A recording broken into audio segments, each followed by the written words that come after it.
Hindi yan practice at hindi lalo na simulation exercises sa Puyang Belo na yung pagkakahuli ng mga takuhan ng Quezon City Police District sa isang lalaki na habang nagsusugal ay mayroong sukpit na baril sa tabi ng kalsada Puyang Belo. Yan ay patapos na itawag sa mga takuhan ng Quezon City Police District.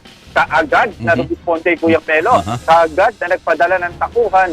At alam mo ba, wala pang 3 minuto, talagang kaagad ay nakaresponde at nahuli ang suspect dyan sa bahagi ng Quezon City.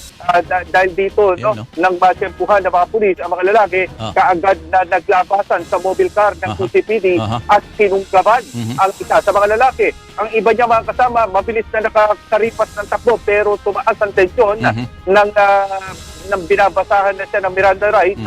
Ang nahuling lalaki, nakitaan ito ng kalibre 38 baril sa kanyang baywang Puyang Melo.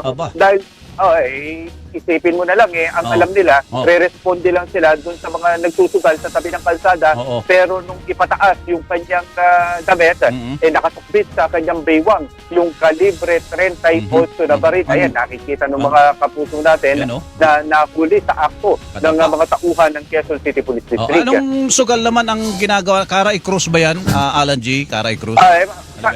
Parang Karay Cruz kasi nasa tabi lang naman sila ng kalsada at pero ang binabanggit sa atin ng mga tauhan ng QCPD kahit yan ay Karay Cruz o ano pang klase ng sugal, bawal po yan sa ilalim ng batas at gayon na rin sa ordinansa ng Quezon City Puyang Belo.